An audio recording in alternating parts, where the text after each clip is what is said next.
Hey, what's up, everybody? Welcome to episode number 96 of the White Knuckle Podcast, powered by Ozonics. Undetectable, undeniable.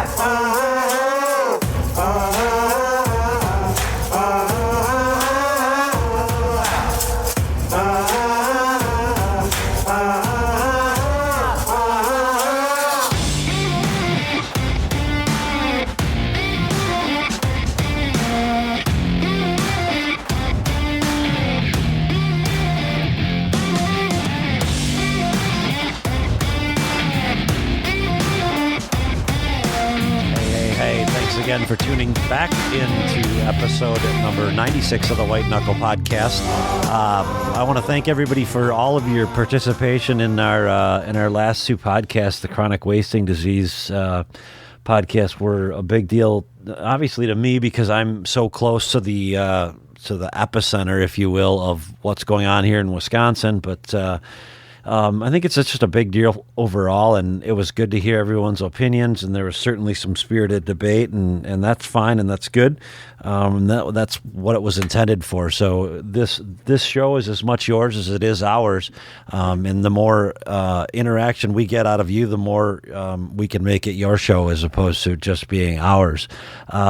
Today it is going to be about us. It's particularly going to be about Todd and the teleport grunt tube, the call that we just released here this last week that you probably saw on social media. I got to play with it when I was down last summer a little bit, and then when I was down this fall for the bow hunt, I got to play with it a little bit more. It's pretty slick. It was definitely a whole lot different looking then than it is now, but I think once you get to hear it and put your hands on it, you're gonna see that it's definitely a different kind of grunt call. But that'll be coming here, so probably a trade show near you in the next 60 days. So Todd's going to go through his schedule here coming up. Todd's going to be doing seminars, his Ghost Buck seminar at all of the trade shows. I believe, real quickly, if I turn the page, it's going to be starting this week at Harrisburg, February 2nd through the 10th. He'll be doing seminars there every day, March 1st through the 3rd. I believe that one is in Iowa, March 8th through the 10th, I believe is in Michigan. March 15th through the 18th is Ohio, and March 29th through the 31st is in Wisconsin. So we'll be going to all those shows. I won't be at all of them, but Todd will be. I'll be at some of them. Some of them I'll be recording shows at, and some of them I'll be working in another booth, but that's for an announcement at a later date. With that, let's get on with the show and get on with listening to Todd. He definitely was full of energy today. So here is Mr. Todd Pringnitz. Enjoy. I have the world famous Todd Pringnitz. I cornered him today and got him on the line before he's headed out the door for an extensive road trip. Todd, are you staying warm? Good morning, Vietnam. It's freaking cold, and I mean real cold. I'm actually, dude, we couldn't have picked a better day. I'm literally just finished getting packed up for the trade show. I'm still waiting on a shipment. I'm actually waiting on 4 shipments right now, but anybody who does trade shows and owns businesses, especially startups, it's always right down to the wire. And I mean, dude, I'm like, all the hard work's done. The booth is built. I just got a couple of finishing touches to do, and I'm finished. So I've been working nonstop for weeks to get ready for this, and what a great feeling it is to know that almost everything's in the van, and all I got to do is drive to Pennsylvania. Well, that's right. You're taking the serial killer van. Oh, dude, it's so pimp. I just got it. It's so from the shop. Dude, it's sweet, man. I even cleaned the inside out. I haven't washed or cleaned like the dashboard in probably 3 years, and so all the dust that accumulates driving down dirt roads around here in Iowa, it was like I should have just spray washed it in the inside. Right. But she's clean enough, got the coffee stains off, and so she's ready to pimp the whole way to Harrisburg. Awesome. Well, So I'm excited. I'm ready to go. I mean, like you spent all this time, and you've been a part of the background of all the different products for Tree Thrasher and like all the planning and preparations and the seminar that we're doing. It's like you just want to finally get it out on the road and go do work, instead of talking, you talk and plan. You just want to get out there and start selling it. And I'm so excited to get to the show. And just at Harrisburg, it's like 8 straight days. So we'll see hundreds of thousands of people, no joke. I think last year they had 600,000 people go through the doors. And over that period of time, from a design standpoint and a marketing standpoint, when I leave that show, I'm going to know what Tree Thrasher is doing right and what Tree Thrasher needs to do for the future based on what our consumers tell us. Right. And that'll be a great litmus test for, products going ahead. And we'll get into all that stuff in just a little bit. But how did the season end up without incident pretty much, right? Yeah, and I'll be honest, I had a baby. My wife had a baby on the 3rd of December, little Baker Bear. We're calling him Baker Allen Pringnitz. I call him Baker Bear.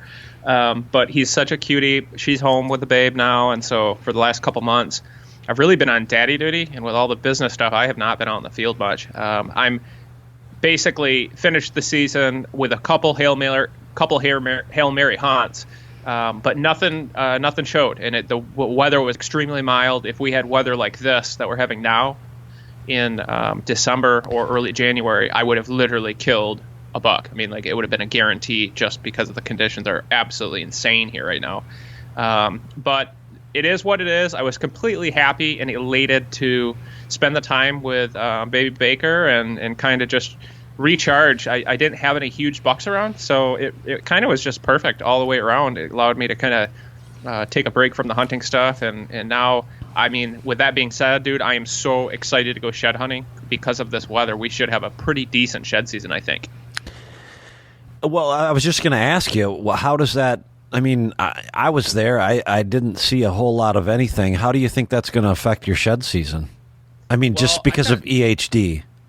Well, it's definitely going to be down, no doubt. But the kind of weather we're having here right now with the amount of snow we have, we don't get a lot of snow very often.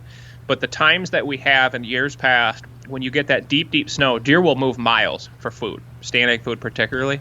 And I have some of the only standing food in the whole territory.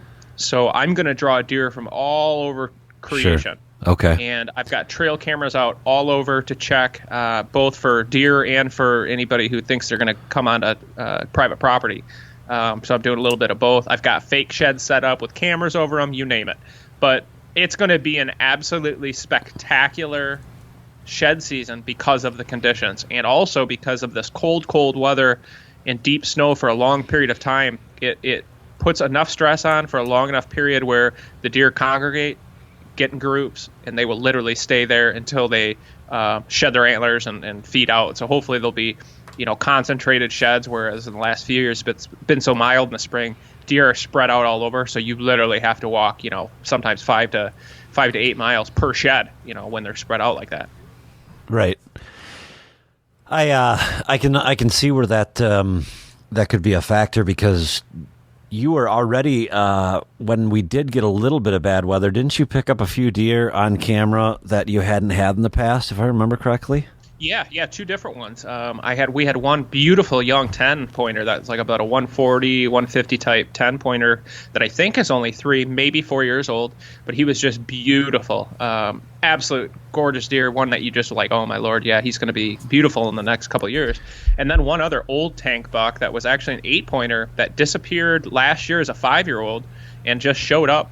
I only got one set of trail camera pictures on one night out of 2 different cameras, actually, but he did one loop through, and he's a 6-year-old beautiful 8 with one side that's completely goofy. So those are the bucks that I could potentially see during shed season, just because this is the time when those deer will move properties, move complete and total territories to concentrate on the food, because they have no choice. They literally have to, or they'll die. Right on. One thing I get a lot of PMs about, or emails or whatever, and I'm sure you saw some of them and maybe didn't see the others, but, people ask why Todd was hunting with a muzzleloader this year. And I guess I just want to address that with everybody. Not that it's a big deal. We're not weapon snobs or anything like that. It's just when you started on this whole endeavor. Actually, I'll just let you answer that question.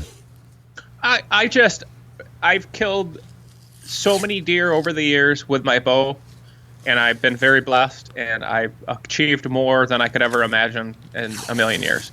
So, late season with a bow and arrow on the properties that I can hunt, self-filming, your chances of killing a big buck are probably 1 or 2%, maybe 3%. I mean, I'm a statistical guy. So when you're doing what I'm doing, trying to manage a larger section of property, there are so many mature bucks out there that you never get a crack at, and they're not huge. They're just management deer. Those are the bucks that I'm targeting late season. If I'm going out with my muzzleloader, I'm trying to kill one of those bucks just to take him out of the gene pool, but also because they're just big, giant, heavy-bodied deer. Those are the deer that I would probably pass on my property with my bow, depending on the season, what tag I have or whatever. So some of those deer I would be proud to put a tag on, especially late season with a bow. Self-filming is even more challenging because they just will not come close enough to the ground blind. So I would rather shoot one with a muzzleloader late season than take a chance at shooting one at 40 or 50 or 60 yards with my bow, because to me that's just unethical with a bow and arrow, especially late season when they're all tuned up and high, really, really stressed. Right. So to me, the odds of wounding go way up. So that's why I use a muzzleloader instead. And this year I still didn't get a shot, but I no longer have anything to prove in the world of whitetails. So I do what I want to do for fun now. And late season, going out with a muzzleloader, because I haven't gun hunted that much, it's all exciting and new. And in fact, I've only killed one buck with a muzzleloader ever. So to me, it's fun and exciting. It's something new again. To sit out in a tree stand with a bow, knowing that your likelihood of killing one of these deer late season is like almost nothing. I'm not motivated to do it anymore. I've done that for enough years. I've killed them with a bow late season, but it's just really, really, really tough. And it's all food plot driven. So you're basically sitting in ground blinds, just waiting on one to get close. And it's just the likelihood is very low here. Other guys can do it on other farms that have tons and tons of food and all these other situations that, allow them to, but I'm just not that lucky, I guess you could say. So yeah, it's fun, man. That's why I'm doing it. Exactly. And then I think, when we were having dinner in Louisville at the ATA show, I think Clint said it best when you guys were talking about it. It's just still about the hunt. It's not, it's not about the weapon. It's about the hunt. And certainly, you do increase your chances by using a firearm, but still you got to have, you got to have knowledge. Like Katie's buck, for instance. That's a great example. And I used to be kind of a bow hunter snob. I'll be honest with you. I mean, that's how we sold our DVDs when we first started White Knuckle, was that we were 100% archery. And I get it, guys. I don't want to sit and watch, guys pounding giant deer, at 500 yards and like, oh my gosh, look how tough that was out of heated ground blinds. But dude, I'm telling you, when it's 0 degrees. You're in a blind with no heater. It's not a box blind. I'm not that fortunate. I just don't have the money to buy box blinds. You can barely shoot, let alone film, and the camera arms and heads get so tight in the cold weather that self-filming is almost impossible. I mean, it literally is almost impossible, and those are the days where you'll connect and kill these big deer. But, the other side of this stuff is, and a lot of people who are maybe not in the hunting industry don't realize, is that late season, I'm getting ready for trade show season. I have to get product ready, trade show booths ready, brochures, packaging, all the flyers, business cards, all the crap that goes with it. And that's my time period where I have it. So it's not like I can be out all day running and gunning and chasing whitetails, because when I'm hunting hard, it's basically full time. When I'm doing business, paying the bills, I only have a chance to basically go out and hunt existing spots in the afternoons for a couple hours. And that's just the way it is. If you want to design, develop products, you got to have everything ready in January-ish by trade show season. So, that's the sacrifice that, I have to make as a business person first. I got to pay the bills. I can't just hunt full time. Right on. Well, I think we've explained that. I think everybody is going to appreciate the the content that we're going to put out here in the 2019 video season, let's call it, particularly with I think Clint McCoy's story is going to be one that people won't soon forget. He had an epic season, really, with life. He went through the ups and downs, kind of like actually all of us did. His was a little bit more dramatic with his stepson and all that went on there. But we'll save that stuff for the show. But hey, as long as we're talking about past things, and I brought up the ATA show, what were your thoughts on the ATA show? It was hot and fast. Pretty. Yeah, yeah, it was. Jeez, man, I drove through. I mean, it's like a 7-hour drive or whatever. So you hammer all the way there. I got there at about, I don't even remember, early afternoon, like 2:30, 3 o'clock. So I had a few hours at the show the one night, and then we had fun. We went out, had a couple drinks, and went out to dinner and hung out with the boys. And it was actually, usually you hang out in huge groups, at the bars with everybody or restaurants, and it was kind of cool. We kind of just took it easy and went back to our hotel room, and then I was planning on staying a full another day and the next night, which is when I was looking forward to going out and seeing everybody in the industry and stuff. And there was an epic snowstorm that came blowing through that was coming, and I decided to leave late Thursday and just try to beat the storm. And my God, I'm so glad I did, because we got absolutely hammered, the whole Midwest. So I kind of prioritized family and baby and mama over social life. But overall, ATA, I've been to so many of them. They all start to kind of blur together. This one was not as fun for me just because I did as much driving as I did hanging out at the show. But right on. It's always cool to run into people, see the show, see the different booths, and see the new equipment and innovation. Yeah, it was. Everybody, especially around home here, a lot of folks don't get to go because they're not in the industry, and they're like, "Wow, what was it like? What was it like?" I'm like, "It was the same as last year." And I don't mean to downplay it either, because, dude, when I used to go, I wouldn't sleep for weeks. I was so excited to get to the show. But again, dude, I've been doing it for, I think, 20 years now, give or take. A year or two, I think. So once you've done it and you work them, it's so much more enjoyable just to walk around and be a spectator. But when you're doing the business stuff, there's always a lot of headaches that are associated with it. So sometimes going to those shows brings up a lot of pain. It really does. I have, my first year was it was, sensory overload. Second year, it was cool. This is my fourth year. Now it's work. It's fun work.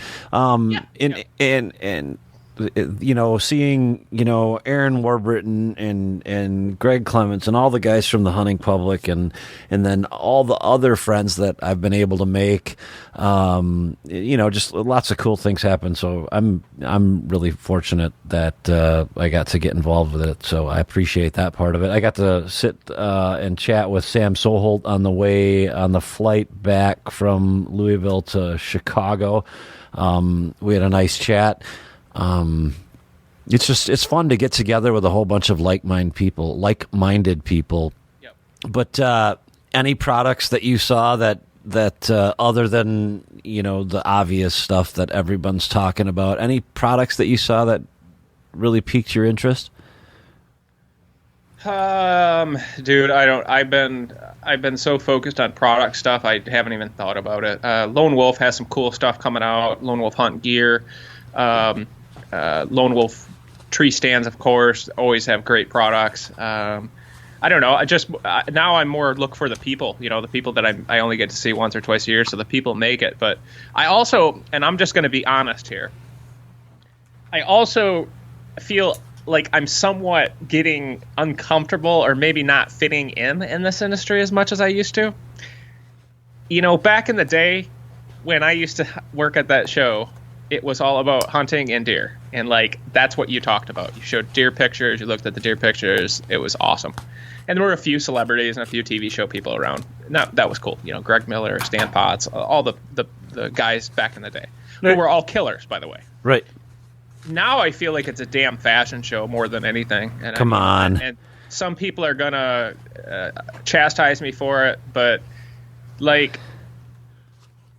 I don't know. It just is not me. I'm not into the whole celebrity thing. I'm not trying to be celebrity. I'm not trying to be on television. And there are so many good ones who are out there. And this is not like a blank statement for everybody who's doing TV or anything.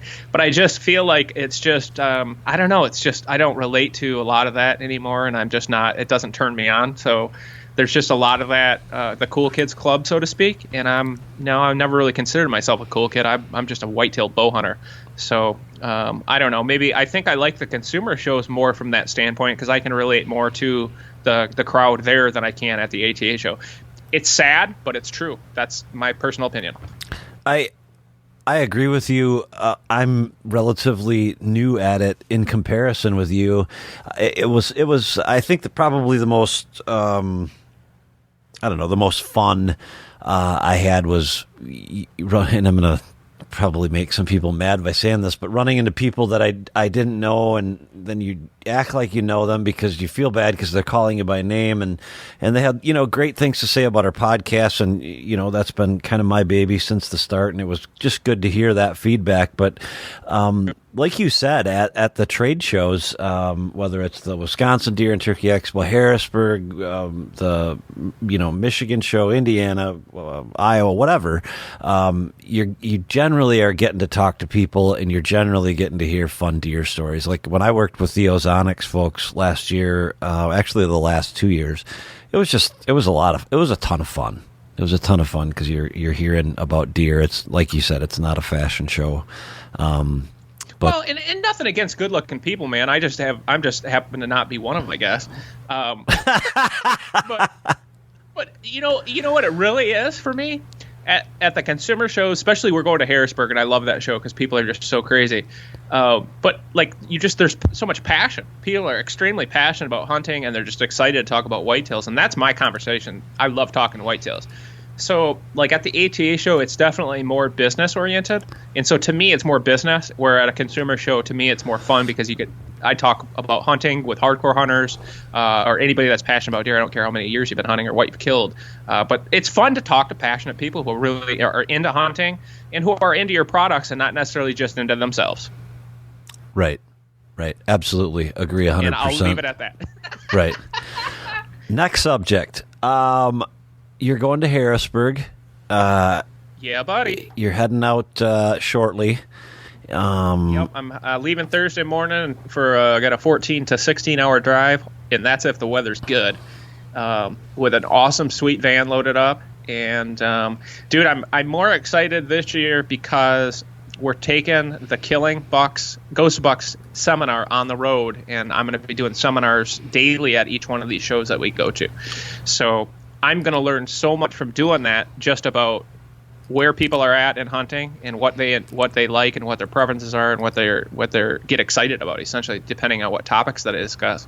So I'm really excited to share some of my tactics and do it in a format that it's all about teaching and learning and hoping that I can set the stage with people out there and teach them different ways of looking at things, maybe the same thing they've heard regurgitated over and over and over again. But I look at things in my own way, and I try to kind of do my own thing. So I think it'll be interesting, if nothing else, just to see how I do it, because I'm anal and very, very detailed and have reasons for everything I do throughout the year. Yeah, that's an understatement.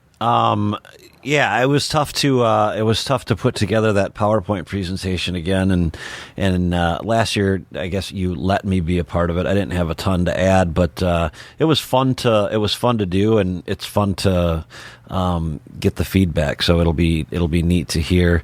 And for those of you who aren't going to be at any of the trade shows that Todd is speaking at, by the way, I'll address that in just a second. But what shows are you going to be at specifically, Todd? No problem. The first show we're going to be at is Harrisburg, which is called the Great American Outdoor Show, I believe, which runs February 2nd through the 10th. The next show after that is in our home state here in Iowa, which I always look forward to. It's the greatest whitetail show on earth, they say, and I believe that. It's one of my favorite shows. That is the Iowa Deer Classic, runs from March 1st through the 3rd. I'll be speaking at that one as well on the first 2 days. I'm going to be heading to Lansing, Michigan, back to my home state for the Michigan Deer and Turkey Spectacular on March 8th through the 10th. Then we'll be heading down to Columbus, Ohio from March 15th through the 18th. and then finishing up in Wisconsin, March 29th through the 31st. And all of those shows, I will be doing daily seminars, Monday, Tuesdays, and Wednesdays, or Monday, Tuesday, Wednesday, Friday, Saturdays, and Sundays.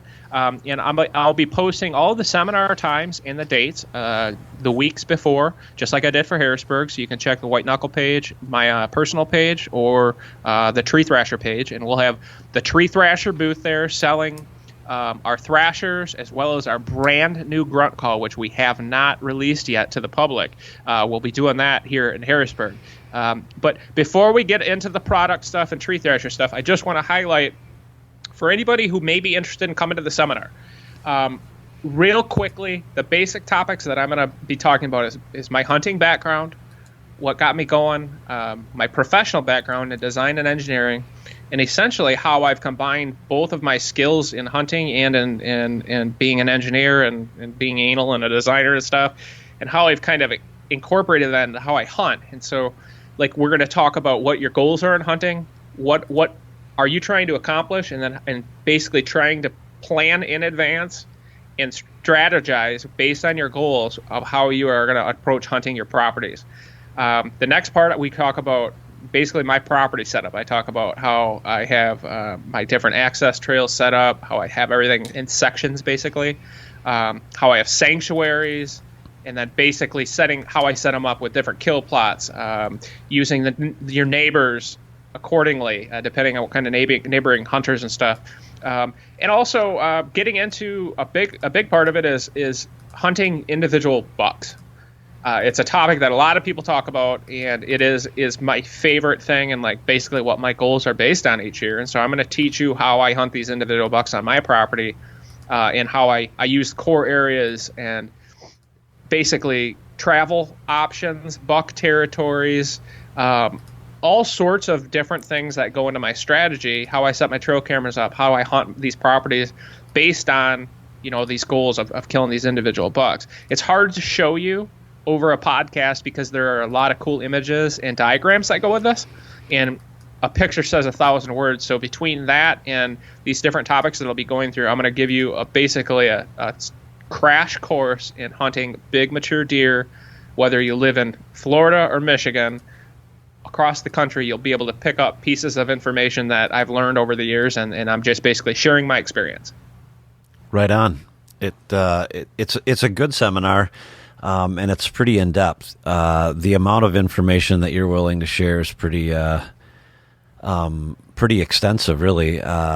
You talk about all the different ways that you break down your farm, and I believe you break it down, I want to say 5 or 6 different ways, and they're all different ways for a very different reason. So it's definitely worth coming out and checking out. So again, for all of you who didn't hear, February 2nd through the 10th in Pennsylvania, March 1st through the 3rd in Des Moines, Iowa, March 8th through the 10th in Lansing, Michigan, March 15th through the 18th somewhere in Ohio. Todd, you can fill in the link. Columbus, Ohio. And then Madison, Wisconsin, March 29th through the 31st. I believe that's the earliest that show has ever been held. It's always been an April show. Yep, it's always been usually it was the 31st, 1st, and 2nd for many, many, many years. But I just want to point out, this is not a boring seminar where you sit down and pick your butt for an hour and just to get off your feet at a trade show, which I would also be doing if I was a consumer, by the way. This is high energy. I'm going to go through a lot of different things, and it's not the same old crap about, I'd like to put a food plot here, put my trail camera here. This is hardcore whitetail hunting information from what I've learned the last basically 15 years hunting full-time here in Iowa, hunting these individual deer.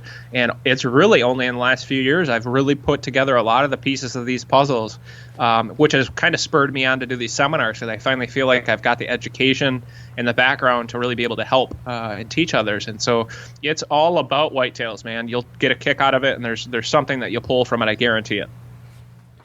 Awesome. So tell us about the Grunt call. Oh my gosh, dude. Okay, so kind of give you a background story. Years and years and years ago, Before the printing press, when I first started hunting, I always had a Grunt call, and I could tell you the funniest stories you've ever heard about me using a Grunt call for the first time.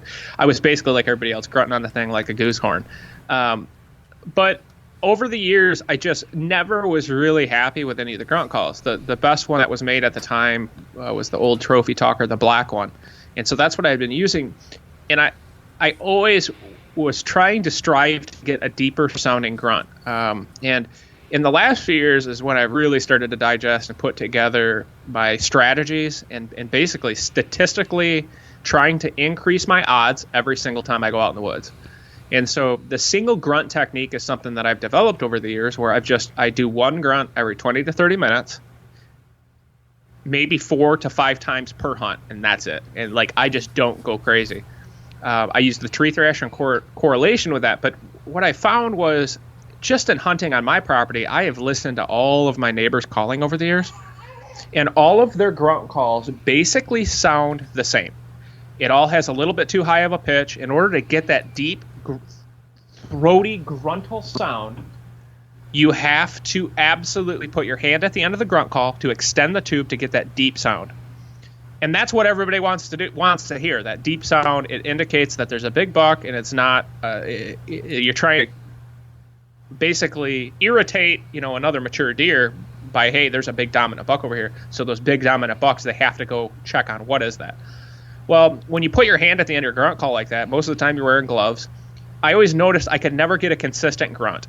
So it was either too quiet because my hand was muffling it, or if you opened it up too much, it didn't sound right. And then you're like, okay, so I did my one grunt, but it didn't sound loud, so should I grunt again? And then you're just second guessing yourself the whole time. And like, it just drove me nuts because I could never get a consistent grunt, a loud, deep grunt. Your hand always muffled it. So I just came to the conclusion, and what really took me over the edge is all the conversations I've had with different guys and some excellent hunters over the years. Excellent hunters. And everybody said the same thing. Nobody makes one that sounds deep enough. So I'm just like, somebody's got to do this. So out of my own motivation to just solve the problem in my own hunting, I created a couple prototypes with some different telescopic grunt calls that would extend the size of the tube essentially. But you don't want to carry around a 15-inch grunt call. And that was the other thing that drove me nuts about all the calls. They're big, awkward, rubber, nasty things. They just were cheap plastic. Nothing was really high quality.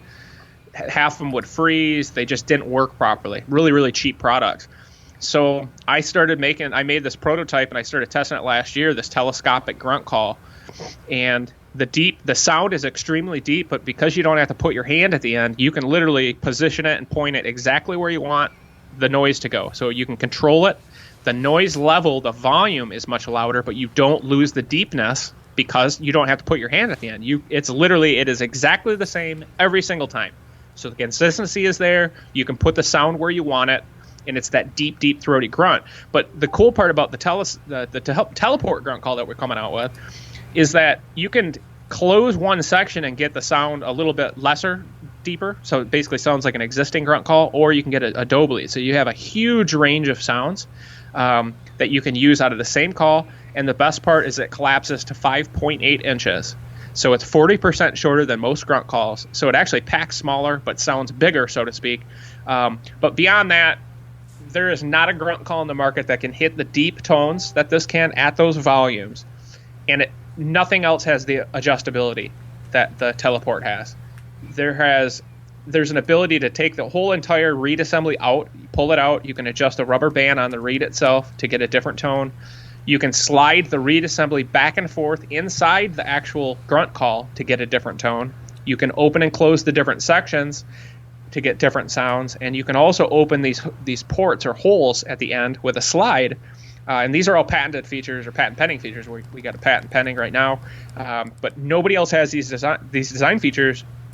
And it gives you such range and such control over your sounds that it basically allows you to adapt your calling for every situation. And as we know, as hardcore hunters, every situation is different. Sometimes you don't want to be as loud. Sometimes you want to blow it out of your pipes, So it gives you a lot of different options. And one of the coolest features in these adjustable ports or these port slides where you can open and close these holes at the end, they're positioned on the downward side of the barrel, so to speak, of the grunt call. So if you're looking at a whitetail and he's 60, 70, 80 yards away and you want to get his attention, but you don't want him to peg you off directly, know exactly where your location is, especially up in a tree stand, you can actually take your hand and open the portholes, put your hand over the end of the grunt call, and when you grunt, it basically pushes the sound down and away from you. So if an animal is close enough to hear you and pinpoint your location, like where you're looking at the animal and he would be able to look and see, it just creates the sound in a different way. It doesn't sound like it's coming directly from up in the trees. It's much harder for them to distinguish the exact pinpoint location of where the call is coming from. And again, it just gives you more options, different sounds, and you can kind of customize it to your own liking. And that's the one thing I know. Everybody likes something different. So the teleport call allows you to basically grunt whatever volume, whatever tone, and it's so adjustable you can make it sound exactly what you want for what you feel works the best. Now, here's the secret about the deep grunt, and this is critical. The deep grunt is more than just what it sounds like to you and what it sounds like to the deer. It works on another level. It doesn't sound like any other grunt call in the market. So when a whitetail hears that sound, it sounds a little deeper than an actual deer. That's the truth. It's a little bit too deep, but it's for a reason.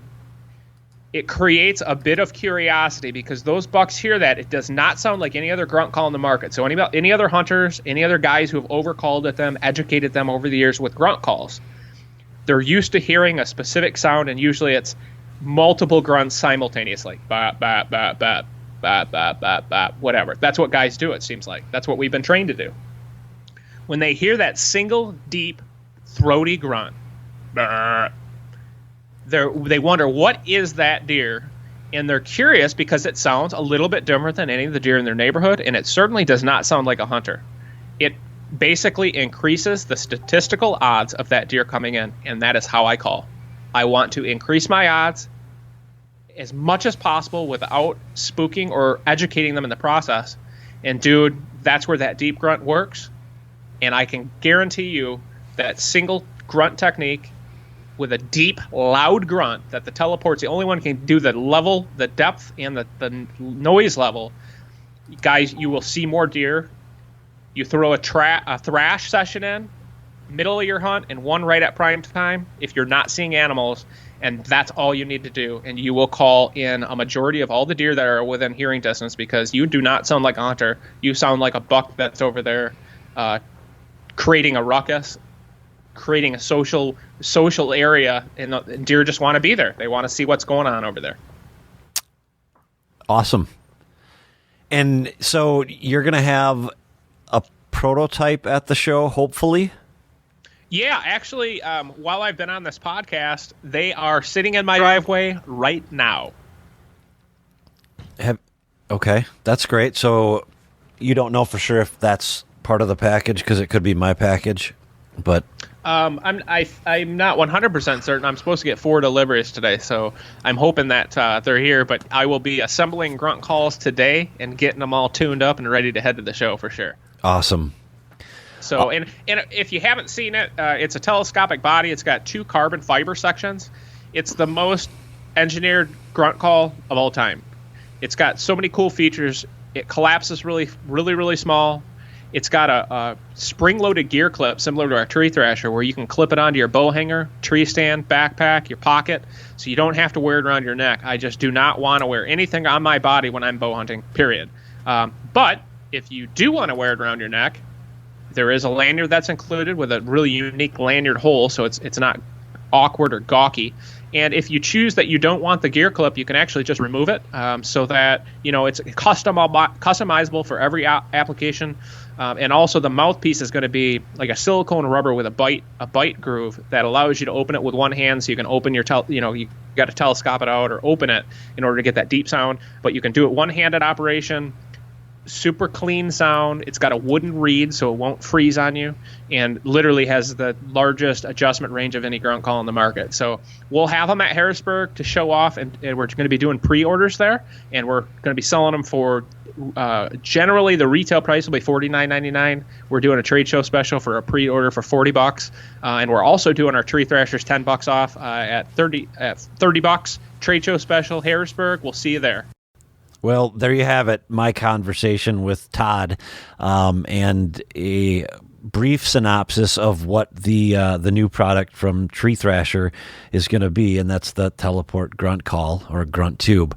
With that, I'll begin to close out the show today. We just want to remind everybody that, again, if you're looking to catch up with us at one of the trade shows, February 2nd through the 10th in Harrisburg, March 1 through 3 in Iowa, March 8th through the 10th in, I believe, Lansing, Michigan, March 15th through the 18th in Ohio, and March 29th through the 31st in my home area, Madison, Wisconsin. So I'll be at some of those shows. I'll be recording podcasts at some of them. And at one of the shows, we'll make an announcement, and I'll actually be in a different booth to do that. But we'll wait for that to come up here towards the middle of March. So exciting things to come for White Knuckle, exciting things to come for me that I'm pretty excited about. So I guess stay tuned. We want to thank our partner in Ozonics for making this podcast possible. They've seen it fit to make sure that we can keep this going again this year, and we're certainly proud to be associated with such a great brand. And bigger than the brand is the people. Some great people there over at Ozonics. So, Buddy and Scott, we thank you guys for what you do for us, and we want you to know that we couldn't do it without you. And folks, if you didn't know it and hadn't heard me say it 100 times before, Ozonics is factory shipped direct. If you have a need, you can get only their products at their website, which is www.ozonicshunting.com. Go over there and check out what they've got new, and stay tuned to their social media pages as well as ours for any of the upcoming announcements from them throughout the 2019 calendar year. With that, I will end the show for today. Jason out.